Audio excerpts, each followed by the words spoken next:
तो देखो दोस्तों, राजस्थान के इतिहास के स्रोत की क्लास है अपनी, और इसमें अपन देख रहे हैं राजस्थान के शिलालेख। तो जैसा कि अपन ने लिखा है कि राजस्थान का प्राचीन शिलालेख कौन सा था? बडली का शिलालेख अजमेर से प्राप्त हुआ था। इसी तरह से परीक्षाओं में प्रश्न पूछे जाते हैं।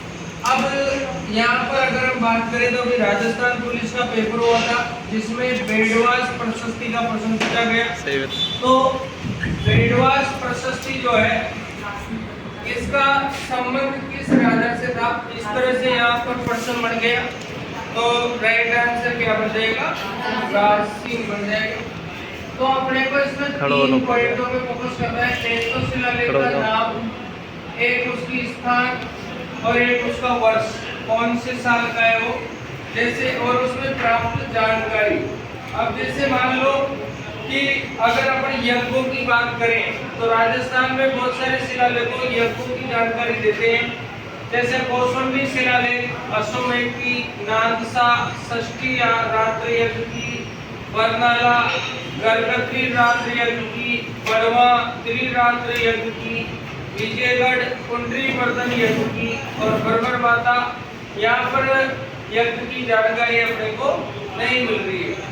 लेकिन अब यहाँ पर देखो कि ये 4-5 नाम आए जिनमें प्रत्येक में अलग अलग यज्ञ का नाम है। तो पूछ सकता है इनमें कौन से शिलालेख में त्रिरात्रि यज्ञ की जानकारी है, और राइट आंसर बड़वा आ जाएगा। देखो, बड़वा से 4 युक्त शिलालेख मिले थे जिनमें से 3 लेख युक्त थे और एक बिना लेख का था। तो टोटल यहाँ पर कंफ्यूज हो जाता है बच्चा कि 3 लगाओ या 4 लगाओ।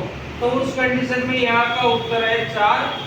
मिले थे 4 पर 3 पर लेके 1 बिना लेके। ठीक है, तो इस तरह से यहाँ पर ये जो विजयगढ़ ये बयाना है, यहाँ पर जो कुंडलीवर्धन यज्ञ की जानकारी मिलती है, यहाँ पर हम भीम लाट भी बोलते हैं। इसे क्या बोलते हैं? भीम लाट। यानी कि अगर एक पर्सन और जुड़ जाए अपने कि भीम लाट कहाँ पर है, तो उत्तर आ जाएगा बयाना में। कहाँ पर है? बयाना। 4 चौमा का नीट के पेपर में तो इसे आ गया था प्रश्न, 4 चौमा कहाँ है? तो 4 चौमा अपने राजस्थान में कोटा में। यहाँ से शिलालेख मिला है, विष्णु मंदिर की जानकारी देता है। बसंतगढ़ सिरोही में सामंत प्रथा की जानकारी मिलती है। लेकिन यहाँ ध्यान रखना है कि राजस्थान द्वितीय शब्द का उल्लेख किस शिलालेख में? यहाँ 2 प्रश्न अलग अलग पड़ेंगे। राजस्थान द्वितीय शब्द राजस्थान के लिए अगर आता है तो बसंतगढ़ शिलालेख उत्तर, और अगर ये पद के लिए आता है यानी राजस्थान द्वितीय प्रशासनिक अधिकारी जो प्रांत का पद था, तो फिर उत्तर चित्तौड़गढ़ का 2 खंड लेख से उत्तर राइट आ जाएगा। सामोली जो शिलालेख है मेवाड़ के बारे में, और जो जावर में चांदी की खाने, यहाँ से जो तांबे का चांदी का उत्खनन हुआ है उसके बारे में यहाँ पर जो है सीसा दस्ता की खाने भी है। तो उसकी जानकारी अपने को प्राप्त होती है सामोली से। उसके बाद श्रृंगी ऋषि का जो शिलालेख है काफी फेमस है। वाणी विलास के द्वारा लिखा गया, और खना और मना जो थे उन्होंने उत्कीर्ण किया। ये मोकल के दरबारी थे। तो यहाँ पर ये मोकल के टाइम का शिलालेख है। और अम्बीर और लाखा के बारे में जानकारी देता है। लाखा में तीर्थ यात्रा जाने वाले यात्रियों को जो कर माफ कर दिया था उसकी जानकारी अपने को प्राप्त होती। कौन सी शिलालेख से? श्रृंगी ऋषि। मानमोरी शिलालेख जेम्स टोड के द्वारा खोजा गया था, और चित्रांगद मौर्य का यहाँ पर गांव दिखाई दे रहा है। तो इसमें अमृत मंथन की जानकारी अपने को प्राप्त होती।